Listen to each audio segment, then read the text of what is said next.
Bonjour, bonsoir à toutes et à tous. Merci d'être sur la télévision Pacifique. Bienvenue, mesdames, messieurs, dans cette nouvelle édition d'information à la une de l'actualité haïtienne vers la résolution de la crise. Une délégation américaine conduite par l'ambassadeur des États-Unis à l'ONU, madame Kenny Darnay-Craft, a séjourné mercredi à Port-au-Prince. Le chef de l'État, prêt pour un dialogue inclusif en vue d'une solution consensuelle à la crise, a-t-il promis. Dans un tweet, après avoir rencontré Mme Craft, la diplomate a aussi rencontré des leaders de l'opposition, tels Yuri Latortue, Valère Beauplan, Edmond Supplice-Bozil et Joseph Lambert, ainsi que l'homme d'affaires Bernard Crane, en vue de désamorcer la crise. Des partisans de l'opposition ont manifesté contre la présence des émissaires américains dans la capitale haïtienne. Pour eux, coûte que coûte, Jovenel Moïse devrait partir. L'organisation Zanmi Timoun dénonce des cas de viol dont sont victimes des adolescentes suite à l'opération Pays Loc. Cette structure a commémoré mercredi à Port-au-Prince le 30e anniversaire de la Convention internationale des droits de l'enfant. À l'étranger, à Hong Kong, en Chine, les derniers reclus de l'université polytechnique résistent. Ils n'entendent pas se livrer à la police. Et puis, la maison natale d'Adolf Hitler à la frontière germano-autrichienne sera transformée pour devenir un commissariat. Voilà, mesdames, messieurs, pour l'essentiel de cette édition. Restez avec nous. Ces titres et tant d'autres vous seront développés tout de suite. Si vous voulez assurer vie, nous ne sommes pas de la tête.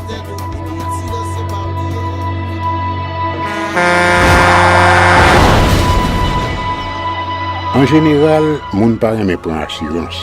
Yo considéré que son l'argent rejeté. Et pourtant, l'argent assurance te doué dans budget ou à côté l'argent caille avec l'argent mangé. Li là pour les deux ou traverser un mauvais pas.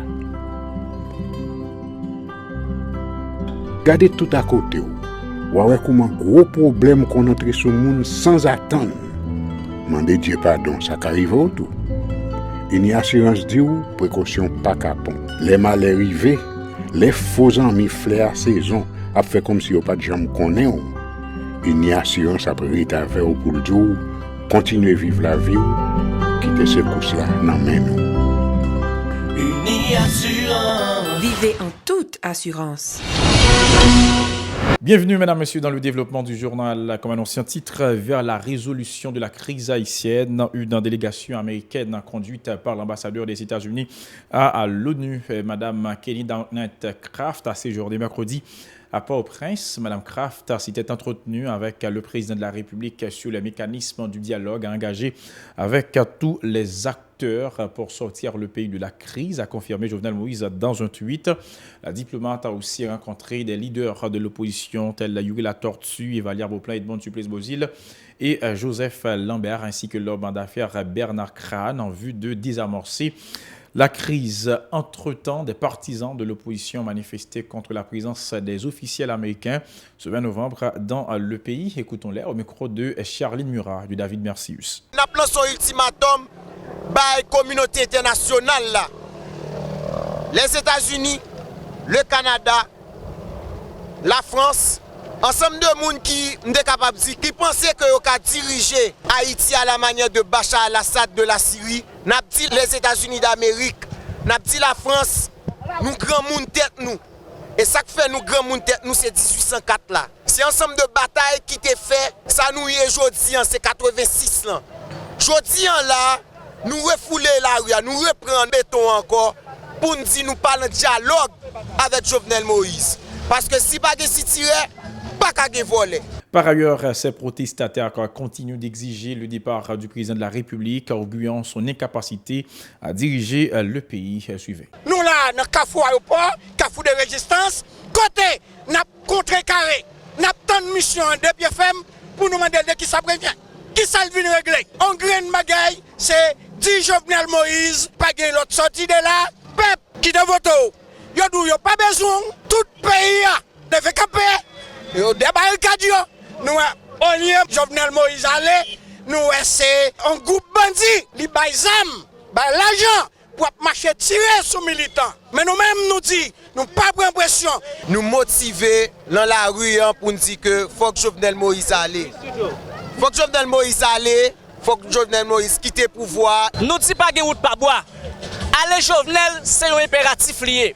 D'ailleurs, Jovenel, c'est une honte nationale. Jovenel, son nulliste absolu. Pas que le choix, faut l'aller. Autre nouvelle, ce 20 novembre marque le 30e anniversaire de la Convention internationale des droits de l'enfant, l'occasion pour les responsables de l'organisation Zami Timoun de rassembler dans un même espace des dizaines d'enfants issus de plusieurs endroits de l'aire métropolitaine de Port-au-Prince. Ils en ont profité pour dénoncer le fait que les enfants soient particulièrement victimes du blocage du pays. Suivez ce reportage a signé Moïse Saint-Éloi et Joseph-Philippe François.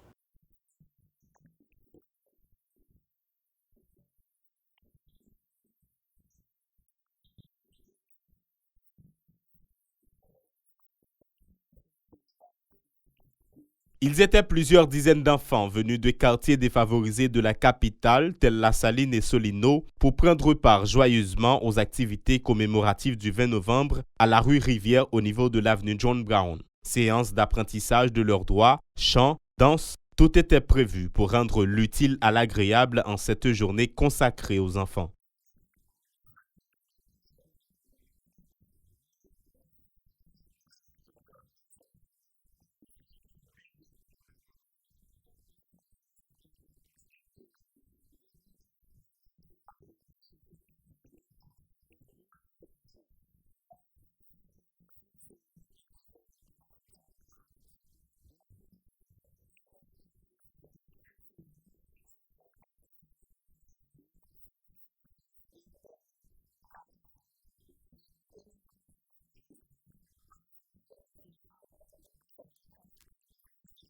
Pour les organisateurs, la conjoncture a des conséquences négatives sur cette commémoration. Des enfants sont particulièrement les grands perdants de l'opération Pays Loc, dénonce-t-il. Nombre d'adolescents sont notamment violés au cours de cette période, se désolent ces défenseurs de droits des enfants.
Les militants des droits des enfants se montrent très critiques vis-à-vis des dirigeants haïtiens du fait de n'avoir pas respecté la Convention internationale sur les droits de l'enfant ratifiée par Haïti.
Les défenseurs des droits des enfants s'insurgent contre la paralysie des activités scolaires depuis plus de 2 mois sur la quasi-totalité du territoire national. Ils ont aussi exprimé leur amertume en raison du fait qu'environ 300 000 enfants vivent en domesticité en Haïti. À l'occasion de la Journée mondiale de l'enfance qui coïncide avec le 30e anniversaire de la Convention internationale relative aux droits des enfants, le réseau des organisations chrétiennes pour l'épanouissement de la promotion des enfants au Rochep appelle au respect des droits de cette catégorie sociale. Selon Gardy Saint-Paulin, membre de la dite organisation, les autorités ont minimisé les lois haïtiennes et les conventions internationales sur les droits des enfants. Gardy Saint-Paulin, qui était l'invité de Nancy Constant à l'émission Interview sur Télé-Pacifique. Suivez.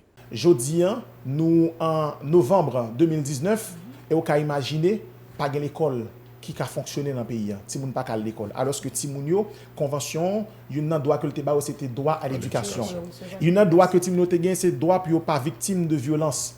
Et de nos jours, Timoun est victime de toute qualité de violence et d'exploitation. Violence domestique, Timoun est victime d'exploitation sexuelle, Timoun est victime de violence psychologique. Pendant qu'on a parlé de l'éducation, parce que nous connaissons que l'article 28 convention, il fait obligation pour Timoun recevoir l'éducation. Si notre pays en lui-même est en pleine crise politique, est-ce que forcément, pendant que le pays est en crise, pour l'école va fonctionner? Et dans toute société qui, normalement, respecte tête, il n'est pas supposé comme ça. Pour qui ça? Parce que nous connaissons que l'éducation, c'est le premier porte pour garantir un avenir. Parce que même si tu as des conflits entre des gens qui ont dirigé, nous connaissons que dans 10 ans, dans 20 ans, dans 30 ans, les gens qui sont pas là, c'est ces gens qui normalement sont supposés avoir une possibilité pour aller à l'école, qui partent à l'école, qui viennent avoir un avenir qui est rabâché. Et ces gens sont supposés venir dans 20 ans, dans 30 ans, à prendre des décisions pour nous. Donc, ce n'est pas un bail qui est normal du tout.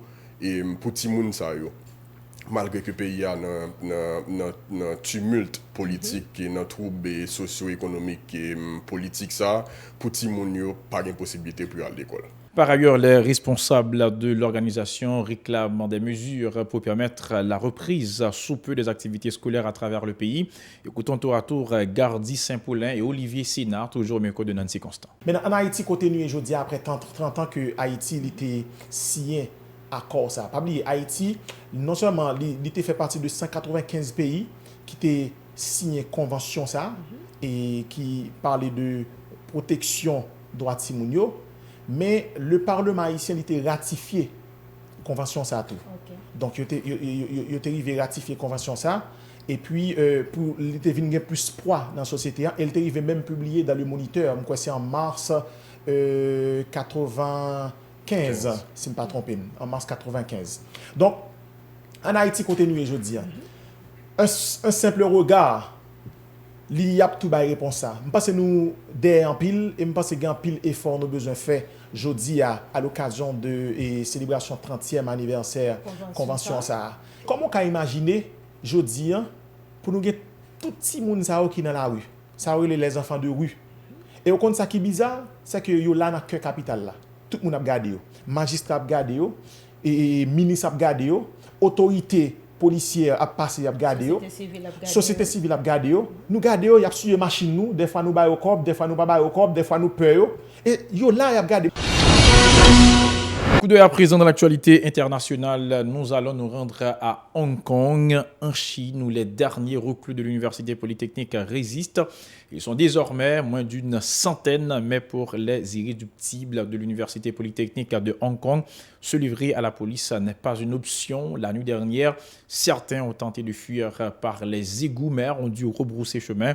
Les pompiers ayant bloqué les issues, d'autres blessés ou affaiblis par le manque de vivres ont été évacués sur des civières. Un troisième groupe d'une dizaine de personnes qui tentaient une évasion a été arrêté. Les majeurs risquent jusqu'à 10 ans de prison pour participation à une émeute.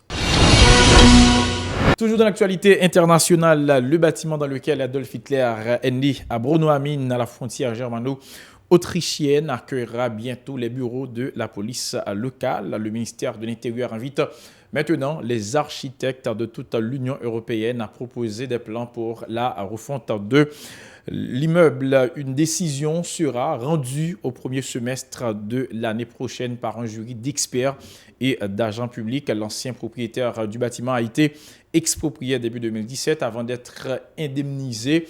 La raison de cette transformation est simple, éviter que la maison ne devienne un lieu de pèlerinage pour les néo-nazis. Adolf Hitler a vécu dans cet immeuble plusieurs mois après sa naissance en 1889.